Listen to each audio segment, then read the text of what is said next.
ಎಲ್ಲರಿಗೂ ನಮಸ್ಕಾರ. PRJ TV live Kannada ನ್ಯೂಸ್ಗೆ ಸ್ವಾಗತ ಸುಸ್ವಾಗತ. ನೆರಗಲ್ ಸಮೀಪದ ಆಳಿಕೆರೆಯ ನಿವಾಸಿ ಶ್ರೀ ಅಂದಾನಗೌಡ್ ಚನ್ನವೀರಗೌಡ್ ಪಾಟೀಲ್ ಅವರ 59ನೇ ಹುಟ್ಟುಹಬ್ಬವನ್ನು ವಿಜೃಂಭಣೆಯಿಂದ ಆಚರಿಸಲಾಯಿತು.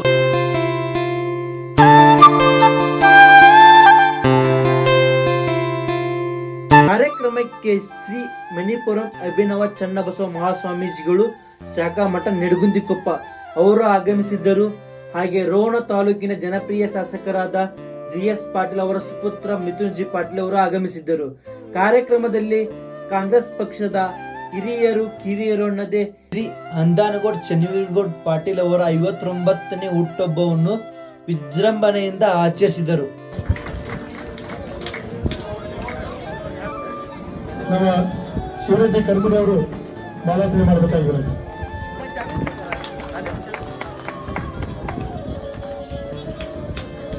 ಶ್ರೀ ಅಂದಾನಗೌಡ್ ಚನ್ನವೀರಗೌಡ್ ಪಾಟೀಲ್ ಅವರ 59ನೇ ಹುಟ್ಟುಹಬ್ಬದ ನೆನಪಿಗಾಗಿ ಸಸಿಯನ್ನು ನೆಟ್ಟರು.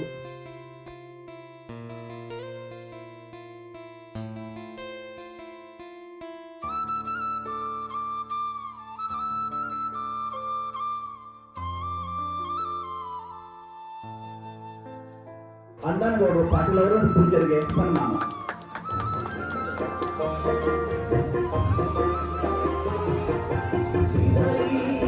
ಅಂದಾನಗೌಡರಿಗೆ ಬುನಿಯಾ ಗ್ರಾಮದಿಂದ ಸನ್ಮಾನ. ಇದು ಆದ್ಮೇಲೆ ಗೌರಿಗೆ ಸನ್ಮಾನ ಮಾಡಲಿಕ್ಕೆ ಸರ ಎಲ್ಲರ ಅಭಿಮಾನದ ಸಹಿತ ಪರಿಕೇತವಾಗಿ ಗೌರಿಗೆ ಸನ್ಮಾನ ಮಾಡಲಿಕ್ಕೆ ಸರ 59ನೇ ಹುಟ್ಟುಹಬ್ಬ ಕೊಡ್ತಾರ ಅಂದಾನಗೌಡರು ಪಾಟೀಲ್ ಅವರಿಗೆ ಮಿಥುನ್ G ಪಾಟೀಲ್ ಅವರು ಮತ್ತು ಬುನಿಯಾ ಗ್ರಾಮದವರು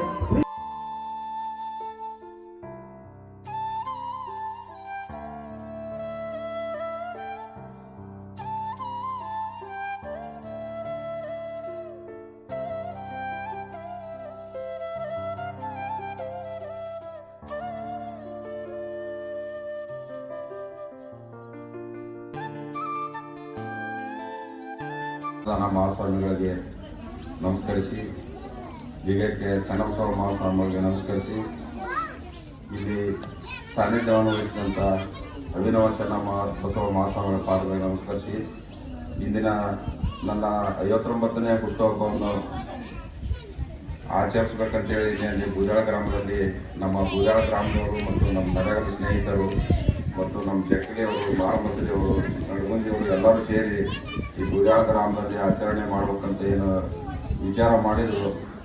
ಆ ಒಂದು ವೇದಿಕೆಯ ಮುಖ್ಯ ಅತಿಥಿ ಸ್ಥಾನದಲ್ಲಿರುವಂಥ ನಮ್ಮ ನೆಚ್ಚಿನ ಶಾಸಕರಂಥ GS ಪಾಟೀಲ್ ಸುಪುತ್ರ ಮತ್ತು ನಮ್ಮ ರೋಣ ತಾಲೂಕು ಗ್ಯಾರಂಟಿ ಸಮಿತಿ ಅಧ್ಯಕ್ಷರಂಥ ಮಿಥುನ್ ಪಾಟೀಲ್ ರೀ ಮತ್ತು ನಮ್ಮ ಗಜೇಂದ್ರಗಡ ತಾಲೂಕು ಗ್ಯಾರಂಟಿ ಸಮಿತಿ ಅಧ್ಯಕ್ಷರಂಥ ಶರಣಪ್ಪ ಬೆಡ್ಗೇರಿ ಅವರಿಗೆ ಮತ್ತು ನಮ್ಮ ಸಂಘಕ್ಕೆ 3 ಊರದವು ಹಾಲಕೇರಿ, ನಡಗುಂದಿಕೊಪ್ಪ ಮತ್ತು ಮಾರಮ್ಮಸರಿ. ಈ ಪೂಜಾಳ ಅವರು ನನಗೆ ಸಾಕಷ್ಟು ಸಲ ಹೇಳ್ತಿದ್ರು, ಏನ್ರಿ ಅಧ್ಯಕ್ಷರ ನೀವು 5 ಪೀರಿಯಡ್ ಅಧ್ಯಕ್ಷರಾದ್ರಿ, ನಮ್ಮೂರಿಗೆಲ್ಲ ಸಾಕಷ್ಟು ಅನುಕೂಲ ಮಾಡಿರಿ, ಎಲ್ಲ ರೈತರಿಗೆ ಇದನ್ನು ಮಾಡಿ ಸಹಾಯ ಮಾಡಿರಿ, ನಿಮ್ಮ ಕಾರ್ಯಕ್ರಮ ಒಮ್ಮೆ ನಮ್ಮ ಹಾಕಿಗೆ ನಮ್ಮ ಭುಜಾಳಿಗೆ ಇಟ್ಕೋರಿ ಅಂತ ಕೇಳ್ತಿದ್ರು. ನಮ್ಮ ಚೆನ್ನಪ್ಪಣ್ಣವರು, ನಮ್ಮ ಮಡಿವಾಡ ಬಸಣ್ಣವರು, ನಮ್ಮ ಸೊಮ್ಮಗೌಡರು ಎಲ್ಲರೂ ಕೇಳ್ತಿದ್ರು, ಒಂದರ ಕಾರ್ಯಕ್ರಮ ನಮ್ಮ ಬುದಾಳ ಗ್ರಾಮ ಇಟ್ಕೋರಿ ನಮ್ಮ ಅಂತ ಹೇಳಿದ್ರು. ನಮ್ಮ ಈ ಬುದಾಳ ಗ್ರಾಮದವರು ನಾನು 5 ಅವಧಿ ಅಂದ್ರೆ 25 ವರ್ಷ ನಾನು ಅಧ್ಯಕ್ಷ ಅದೀನಂದ್ರೆ ಅದಕ್ಕೆ ಈ ಬುದಾಳ ಗ್ರಾಮದವ್ರದ್ದು ಸಹಕಾರ ಭಾಳ ಐತಿ. ಆ ಒಂದು ದೃಷ್ಟಿಯಿಂದ ನಾನು ಇಲ್ಲಿ ಕಾರ್ಯಕ್ರಮ ಇಟ್ಕೋಬೇಕು, ಮುದ್ದು ಮಕ್ಕಳ ಜೊತೆ ನಾನು ಒಂದು ಕಾರ್ಯಕ್ರಮ ಮಾಡಬೇಕು. ಇನ್ನೊಂದು ಮುದ್ದು ಮಕ್ಕಳ ಜೊತೆ ಯಾಕೆ ಕಾರ್ಯಕ್ರಮ ಮಾಡ್ಬೇಕಪ್ಪ ಅಂದ್ರೆ ಹೋಗಾರ ಅವರು ನಾವು ತಾಲೂಕ್ ಪಂಚಾಯತಿ ಅಧ್ಯಕ್ಷರು ಇದ್ದಾಗ ಅವರ ಉಪಾಧ್ಯಕ್ಷರು ನಾವು ಅಧ್ಯಕ್ಷ ಇದ್ದವು. ಅವಧಿ ಮುಗಿದ್ಮೇಲೆ ನಮ್ಮ ತಾಲೂಕ್ ಪಂಚಾಯತಿ ಒಳಗೆ ಪಟ್ಟು ಉಳಿದಿತ್ತು. ಪಟ್ಟು ಉಳಿದಾಗ ಅದನ್ನು ಸಾಹೇಬರಿಗೆ ಹೋಗಿ ಹೇಳಿದ ನಾನು, ಅವಾಗ ಸಾಹೇಬರು ಡಿಗ್ರಿ ಇಲ್ಲ ತಾಲೂಕ್ ಪಂಚಾಯತ್ ಫಂಡ್ ಹೋಗಿ ಅದು ಬೂದಾಳ ಗ್ರಾಮದಾಗ ಕೊಠಡಿಗಳು ಶೀತಲಗೊಂಡವು. ಅದಕ್ಕೆ ಬೂದಾಳ ಗ್ರಾಮಕ್ಕೆ ಹಾಕಿದ್ರೆ ಒಳ್ಳೇದಾಗತ್ತೆ ರೀ ಸರ. ಅದಕ್ಕೆ ನಮ್ಮ ಅವಧಿ ಮುಗಿತಾವು, ನಮ್ದು ಅಧಿಕಾರ ಏನು ಇರಲಿಲ್ಲ.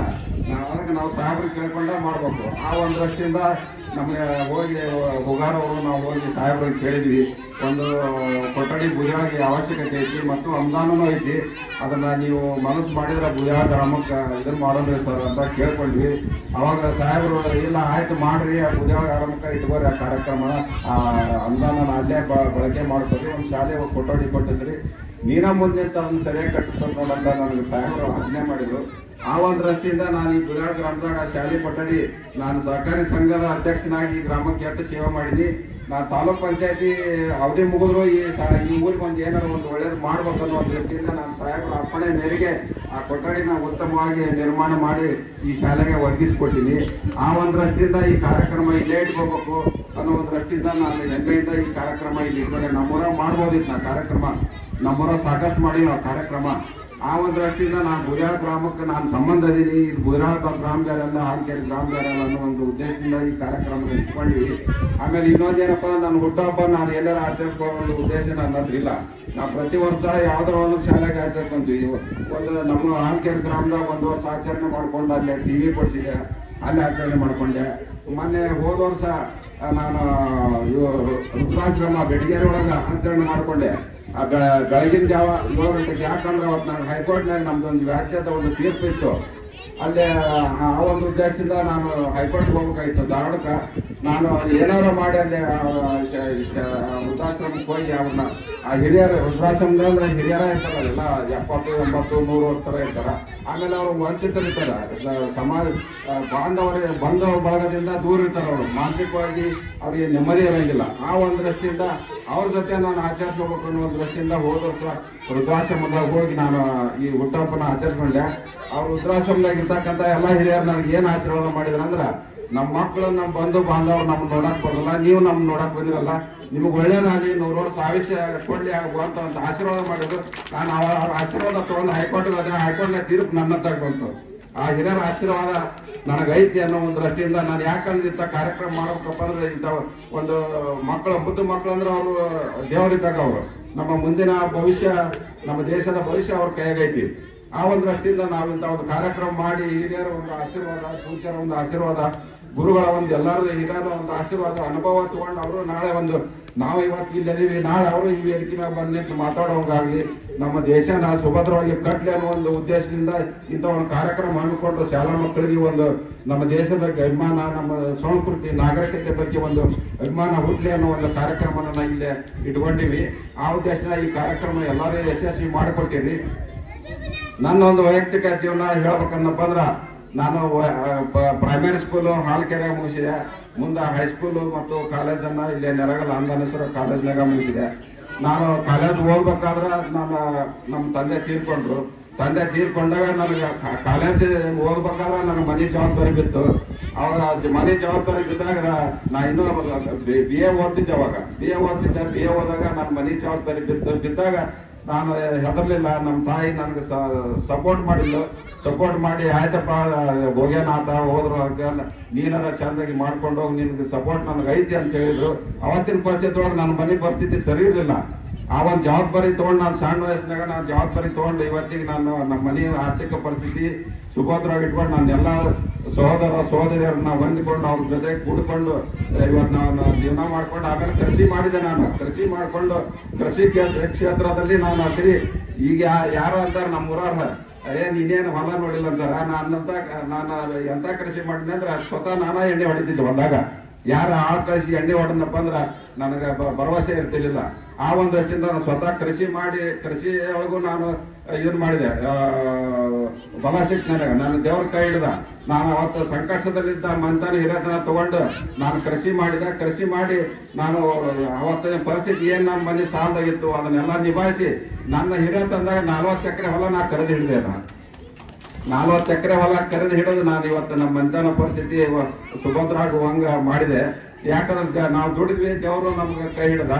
ಆಮೇಲೆ ಮುಂದೆ ರಾಜಕೀಯವಾಗಿ ನಾನು ಬರ್ಬೇಕನ್ನಪ್ಪ ಅಂದ್ರೆ ನಮ್ಮೂರಿಂದ ಇನಮತಿ ಅಪ್ಪಣ್ಣವರು, ಪರ್ಬಂಡ ನಿಂಗಪ್ಪ ಅವರು ಮತ್ತು ನಮ್ಮ ಮಿಥುನ್ ಪಾಟೀಲ್ ಅವರ ಮಾವಂದರಿದ್ದರು, ಕರ್ಮುಡಿ ಮುತ್ತಣ್ಣವರು ಅಂತೇಳಿ. ಅವರು ನನ್ನ 94ರಾಗ ನನಗೆ ರಾಜಕೀಯ ಇದನ್ನ ಮಾಡಿದ್ರು. ಬಾರಪ್ಪ ನೀನು ಅಡ್ಡಾಡು ಮಾಡು ಅಂತಂದು GS ಪಾಟೀಲ್ ಸಾಹೇಬ್ರು ಒಮ್ಮೆ ಪರಿಚಯ ಮಾಡಿಕೊಟ್ರು ನನಗೆ.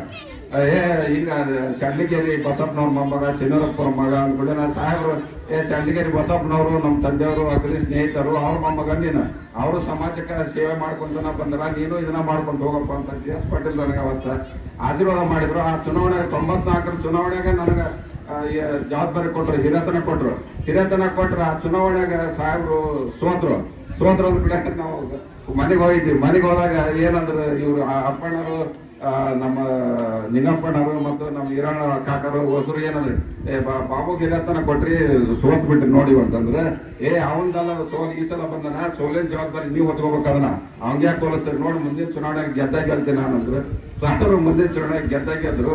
94ರಿಂದ ಅಲ್ಲಿಂದ ಇಲ್ಲಿವರೆಗೆ ನಾನು ಅವ್ರಿಗೆ ಎಸ್ ಪಾಟೀಲ್ ಜೊತೆಗೆ ಬಂದೀನಿ. ಮುಂದೆ ನನಗೆ 2005ರಲ್ಲಿ ಸಹಕಾರಿ ಸಂಘದ ಅಧ್ಯಕ್ಷ ಸ್ಥಾನ ಕೊಟ್ಟರು. ಅವಾಗೂ ನಾನು ಅಧ್ಯಕ್ಷ ಸ್ಥಾನ ವಹಿಸಬೇಕು, ಮನೆ ಜವಾಬ್ದಾರಿ ತಗೋಬೇಕಂದ್ರೆ ನಾನು ವಯಸ್ಸು ಸಣ್ಣದನ ಇತ್ತು.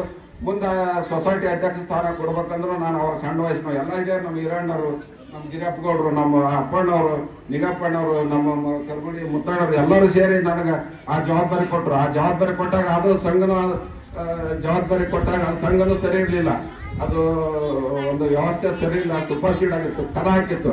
ಆ ಒಂದು ಸಂಘಕ್ಕೆ ನನ್ನ ಅಧ್ಯಕ್ಷನ್ ಮಾಡಿದ್ರಿ ಇವರು. ಅಧ್ಯಕ್ಷನ್ ಮಾಡಿದ್ರೆ ನಮ್ಮ ಮನೆ ನಮ್ಮ ಒಬ್ಬರು ಬೇಡಪ್ಪ ನೀನು ಏನೇನೋ ಮಾಡ್ಯಾರಂತ ಅಲ್ಲಿ ಹೋಗಿ ಏನ್ ಮಾಡ್ತೀನಿ ನೀನು ಮತ್ತೆ ನಿನ್ ಮ್ಯಾಗ ಬಂದಿತ್ತು ಅಂದ್ರೆ ನನ್ನ ಮ್ಯಾಗ ಯಾಕೆ ಬರ್ತಾವ, ಎಲ್ಲರೂ ಹಿರಿಯರ ನನ್ನಿಂದ ನಾನು ಸಣ್ಣ ಹೋದ್ರಿ ನಮ್ಗೆ ಅವ್ರು ಎಲ್ಲರೂ ಸಪೋರ್ಟ್ ಅದಾರ, ಅವ್ರು ಕೊಟ್ಟ ಜವಾಬ್ದಾರಿ ನಿಭಾಯಿಸ್ತೀನಿ ಅಂತ ಹೇಳಿ ನಾನು ನನ್ನ GS ಪಾಟೀಲ್ ಅದಾರ ನಿಭಾಯಿಸ್ತೀನಿ ಅಂತ ಹೇಳಿ ಅವತ್ತು ಆ ಜವಾಬ್ದಾರಿ ತಗೊಂಡೆ. ನಾನು ಆ ಜವಾಬ್ದಾರಿ ತಗೊಂಡಾಗ ಸಾಹೇಬರು ಅಧಿಕಾರದಾಗ ಇರ್ಲಿಲ್ಲ. ಸಾಲ ಮನ್ನಾ ಯೋಜನೆ ಬಂತು, ಬಡ್ಡಿ ಮನ್ನಾ, ಅಸಲು ತುಂಬಿದ್ರೆ ಬಡ್ಡಿ ಮನ್ನಾ ಯೋಜನೆ ಬಂತು, ಬಡ್ಡಿ ತುಂಬಿದ್ರೆ ಅಸಲು ತುಂಬಿದ್ರೆ ಬಡ್ಡಿ ಮನ್ನಾ ಯೋಜನೆ ಬಂತು. ಅವತ್ತ ರೈತರು ಸಂಕಷ್ಟದಾಗಿದ್ರು, ಬರ ಬಿದ್ದಿತ್ತು. ನಾವು ಹೋಗಿ ಸಾಹೇಬ್ರು ಕೇಳ್ಕೊಂಡ್ವಿ, ಹಿಂಗ್ರಿ ಅಸಲು ತುಂಬಿದ್ರೆ ಬಡ್ಡಿ ಮನ್ನಾ ಆಗುತ್ತಾ, ಯಾರ ಇದರಲ್ಲಿ ರೊಕ್ಕಿಲ್ಲ, ಹೆಂಗ್ ಮಾಡೋದು? ಮತ್ತೆ ಇವಾಗ 3-4 ವರ್ಷ ಎಲ್ಲ ಬಡ್ಡಿ ತುಂಬಾ ಬಿಟ್ಬಿಟ್ಟಿದ್ರು. ಸೊಸೈಟಿ ಪರಿಸ್ಥಿತಿ ಸರಿ ಇರ್ಲಿಲ್ಲ, ರೈತರ ಪರಿಸ್ಥಿತಿ ಸರಿ ಇಲ್ಲ. ಅಂತ ಸ್ಥಿತಿ ಒಳಗೆ ಸಾಹೇಬ್ರು ಅಥವಾ ಕೇಳಿದ್ವಿ ನಾವು. ಮಾರಮ್ಮಸರಿಗಿಂತ ಬುದಿಯಾಳಿಗೆ ಬರಕ್ ಕುಂತಿದ್ರು. ಅವರು ದಾರಿಗೆ ಬಂದು ಇವರು ಹಿರಣ್ ಕಾಕರು ಇದ್ರು. ಅವತ್ತ ಹಿರಣ್ ಕಾಕರು, ನಿಂಗಪ್ಪಣ್ಣವರು ಎಲ್ಲ ಜನರು ಕೂಡಿ ಹಿಂಗ ಸೊಸೈಟಿ ಸಾಲ ತುಂಬಿದ್ರೆ ಬಡ್ಡಿ ಮನ್ನಾ ಆಗುತ್ತಾ, ರೈತರ ಹತ್ರ ರೊಕ್ಕಿಲ್ಲ, ಏನಾರು ಮಾಡಿ ಕೊಡಬೇಕಂತ ಇವ್ರು ಎಲ್ಲರೂ ಹಿರಿಯರು ಕೂಡಿ ಅಡ್ಡ ಹಾಕಿದ್ರು ಸಾಹೇಬ್ರನ್ನ. ಇಲ್ಲ ನೀವು ಕೊಡಬೇಕು ಏನಾರು ಮಾಡಿ ಅಂತಂದು 10 ಲಕ್ಷ ರೂಪಾಯಿ ಕೊಟ್ಟರು. ಅವತ್ತಿಗೆ ನಮ್ಮ ಸರ್ಕಾರಿ ಸಂಘದ ಸಾಲ 30 ಲಕ್ಷ ರೂಪಾಯಿ ಇತ್ತು. ಸಾಹೇಬ್ರು 10 ಲಕ್ಷ ರೂಪಾಯಿ ಕೊಟ್ಟು ಈ ಸಾಲ ಎಲ್ಲ ತುಂಬಿ ಚಾಲ್ತಿ ಮಾಡಿ ಹೊಳೆ ನನಗೆ ಕೊಡ್ರಪ್ಪ ಅಂತಂದ್ರು. ಅದನ್ನ 3 ಸಲ ಅದನ್ನ ತುಂಬಿ ಹೊಳೆ ತಕೊಂಡು 30 ಲಕ್ಷ ರೂಪಾಯಿ ಚಾಲ್ತಿ ಮಾಡಿ ಎಲ್ಲ ರೈತರಿಗೂ ಬಡ್ಡಿ ಮನ್ನಾ ಯೋಜನೆ ಒದಗಿಸ್ಕೊಟ್ಟು ನಾವು. ಅದಕ್ಕೆ ಏನ್ ಸಹಕಾರಪ್ಪ ಅಂದ್ರೆ GS ಪಾಟೀಲ್ರ ನಾವು ಮಾಡಿವಲ್ಲ, ಅವ್ರ ದುಡ್ಡು ಕೊಟ್ಟಿದ್ರು. ಅವ್ರ ದುಡ್ಡು ಕೊಟ್ಟು ಅವತ್ತು ಎಲ್ಲ ಇದನ್ನ ಮಾಡಿದ್ವಿ. ಮತ್ತೆ ಮುಂದೆ 2-3 ಸಲ ನಾನು ಅವಧಿಯೊಳಗ ಸಾಲ ಮನ್ನಾ ಅದು ಸಿದ್ದರಾಮಯ್ಯ ಅವರಿದ್ದಾಗ, ಆಮೇಲೆ ಮನಮೋಹನ್ ಸಿಂಗ್ ಅವರಿದ್ದಾಗ ಸಾಲ ಮನ್ನಾ ಆಯ್ತು. ಹಿಂಗಾಗಿ ರೈತರಿಗೆ ನಾನಿದ್ದಾಗ ಸಾಕಷ್ಟು ಆ ಸಂಘಕ್ಕೆ ಅನುಕೂಲ ಆಯ್ತು. ಅವತ್ತಿಗೆ 30 ಲಕ್ಷ ರೂಪಾಯಿ ಸಾಲ ಇದ್ದಂತ ಸಂಘನ ಇವತ್ತಿಗೆ ನಮ್ಮ IS ಪಾಟೀಲ್ ಕೇಸ್ ಬ್ಯಾಂಕ್ ಅಧ್ಯಕ್ಷರಿದ್ದಾಗ ನಾವು ಹೋಗಿ ಯಾಕೆ ಬೆನ್ನತ್ತಿದ್ದೆ, ಅವ್ರಿಗೆ ದಾಡ್ಕೊಂಡ್ಬಿಡ್ತಿದ್ದೆ ಹೆಡ್ ಆಫೀಸ್ಗೆ. ಸರ್ ನಮ್ಮ ಸೊಸೈಟಿ ಸಾಲ ಭಾಳ ಕಡಿಮೆ ಐತ್ರಿ, ನಮ್ಮ ಊರಾಗ ರೈತರು ಭಾಳ ಅದಾರ, ದೊಡ್ಡ ರೈತರು ಅದಾರ, ಇಷ್ಟ ಸಾಲ ಇದೆ ಹೆಂಗ್ರಿ ಅಂತ ಕೇಳ್ಕೊಂಡಾಗ IS ಪಾಟೀಲ್ ಅಧ್ಯಕ್ಷ ಇದ್ದಾಗ ನಮ್ಗೆ ಸಾಲ ವಿತರಣೆ ಮಾಡಕ್ಕೆ ಅನುದಾನ ಕೊಟ್ಟರು ಬ್ಯಾಂಕಿಂದ. ಅವತ್ತು 30 ಲಕ್ಷ ರೂಪಾಯಿ ಇದ್ದು ಇವತ್ತು 2 ಕೋಟಿ ರೂಪಾಯಿ ನಾವು ರೈತರು ಸಾಲ ಮಾಡಿದ್ವಿ. ಆಮೇಲೆ ಅಲ್ಲೇ ಪಿಗ್ನಿ ಮಾಡಿದ್ವಿ. ಆಮೇಲೆ ಗೊಬ್ಬರ ಇದ್ದಿಲ್ಲ. ಆಮೇಲೆ ನ್ಯಾಯಬೆಲೆ ಅಂಗಡಿ ಇದ್ದಿಲ್ಲ. ನ್ಯಾಯಬೆಲೆ ಅಂಗಡಿ ನಮಗೆ ಕೊಡಬಾರ್ದು ಅಂತ ಹೇಳಿ ವಿರೋಧಿಗಳು ನಮ್ಮನ್ನ ಬಹಳ ಕಾಡಿದ್ರು. ಆದ್ರೆ ಸಾಹೇಬರ ಅಧಿಕಾರ ಇರಲಿಲ್ಲ. ಅಧಿಕಾರ ಇಲ್ಲ ಅಂದ್ರೆ ಸಾಹೇಬರು ಹೋಗೋಣ DC ಅಂತೇಳಿ ಹಿರೇಮಠ ಅಂತೇಳಿ DC ಸಾಹೇಬ್ ಇದ್ರು. ಹಿರೇಮಠ ಅಂತೇಳಿ ಕರ್ಕೊಂಡು ಹೋದ್ರು ಸಾಹೇಬ್ರನ್ನ. ಹಾಕಿ ಸೊಸೈಟಿ ನ್ಯಾಯಬೆಲೆ ಅಂಗಡಿ ಕೊಡ ಅಂತಂದು, ಇಲ್ಲ ಕೊಡಕ್ಕಾಗಲ್ಲ, ಹಿಂಗೆ ಇಂಥವ್ರು ಕೊಡ್ಬೇಡ ಅಂತ ಹೇಳ್ಯಾರ ಅಂತಂದ್ರು. ಅಂದಾಗ ಸಾಹೇಬ್ರು ಯಾಕೆ ಅವನ್ಯಾಕೆ ಕೇಳ್ತೀರಿ ಅಂತ ಸಾಹೇಬ್ರ ಊರವ್ರದೆಲ್ಲ ಅಭಿಪ್ರಾಯ ಎತ್ತಿ ಕೊಡ್ರಿ ಅಂದಾಗ ನಾನು ಕೇಳಿ ನಮ್ಗೆ ಎಲಿಜಿಬಲ್ ಅದು ನಾವೆಲ್ಲ ಸೊಸೈಟಿ ನೀವೇನು ಸರ್ವೆ ಮಾಡ್ರಿ, ಎಲಿಜಿಬಲ್ ಇಲ್ಲ ಅಂದ್ರೆ ನಮ್ಗೆ ಕೊಡ್ಬೇಡ್ರಿ, ಐತೆ ಅಂದ್ರೆ ಕೊಡ್ರಿ ಅಂತ ನಾವು ಮನವಿ ಮಾಡಿದ್ವಿ.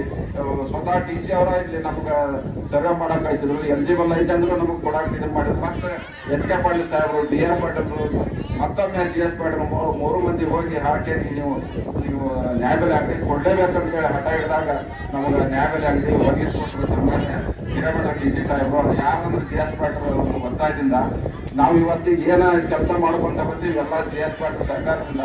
ನಾ ಇಷ್ಟೆಲ್ಲ ಈ ಜನರ ಮಧ್ಯದಾಗ ಅದೀನಿ ಅಂತ ಜಿ ಎಸ್ ಪಾಟೀಲ್ ಆಶೀರ್ವಾದ. 94ರಿಂದ ಅವ್ರ ಜೊತೆಗೆ ಬಂದೆ ನಾನು. ಆಮೇಲೆ ನಾನು ವ್ಯಾಪಾರ ಮಾಡಿದೆ. ವ್ಯಾಪಾರ 2000ರಿಂದ ವ್ಯಾಪಾರ ಚಾಲು ಮಾಡಿ ಇವತ್ತಿಗೆ 26 ವರ್ಷ ಆಯ್ತು. ವ್ಯಾಪಾರದಾಗೂ ನಾನು ದೇವ್ರ ಕೈ ಹಿಡಿದ. ನಂತರ ಏನಪ್ಪ ನಾನು ನನ್ನ ಬೆನ್ನು ತಟ್ಟಿಕೊಳ್ಳೋದಿಲ್ಲ. ನಾವು ಪ್ರಾಮಾಣಿಕ ಇದ್ನಪ್ಪ, ನಮ್ಮ ದೇವರ ಆಶೀರ್ವಾದ ಮಾಡ್ತಾನೆ ಇದರ ಸಾಕ್ಷಿ. ನಾನು ಕೃಷಿ ಮಾಡಿದೆ, ಅದ್ರಾಗೂ ಯಶಸ್ವಿಯಾದೆ. ಮನೆ ಜವಾಬ್ದಾರಿ ತಗೊಂಡೆ, ಅದ್ರಾಗೂ ಯಶಸ್ವಿಯಾದೆ. ಆಮೇಲೆ ಸಹಕಾರಿ ಸಂಘದ ಅಧ್ಯಕ್ಷ ಮಾಡಿದ್ರು, ಅದ್ರಾಗೂ ಯಶಸ್ವಿಯಾದೆ. ಮುಂದೆ ತಾಲೂಕ್ ಪಂಚಾಯತಿ ಸದಸ್ಯರ ಮಹಿಳಾ ಕೋಟ ಬಂತು. ಮುಂದೆ ಸಾಹೇಬರು ನಿಮ್ಮ ಮನೆಗೆ ನಿಂದ್ರಿಸಿದ್ವಿ, ಆಯ್ಕೆ ಮಾಡಿದ್ರು. ಎಲ್ಲ ಜನರು ಮಾರಮ್ಮಶ್ರೀ ಇವರು ನಡಗುಂದಿ ಕೊಪ್ಪ ಪಾಳಕೇರಿ ಎಲ್ಲರೂ ಕೂಡ ಆಯ್ಕೆ ಮಾಡಿದ್ರು. ಆಯ್ಕೆ ಮಾಡಿ ಮುಂದೆ ನಡಗುಂದಿ ಗಜಾನನ ತಾಲೂಕು ವಿಭಜನೆ ಆದಾಗ ನಾವು ತಾಲೂಕ್ ಪಂಚಾಯತಿ ಅಧ್ಯಕ್ಷರನ್ನಾಗಿ ನಮ್ಮ ಸೊಸೆನ ಮಾಡಿದ್ರು. ಆ ಒಂದು ಅವಧಿಯೊಳಗೆ ನಾವು ಜನಸೇವೆ ಮಾಡಿ ಸಾಕಷ್ಟು ಜನರು ಕೂಡ ಬೆರೆತು ನಾವು ಎಲ್ಲ ಕೆಲಸ ಮಾಡಿದ್ವಿ.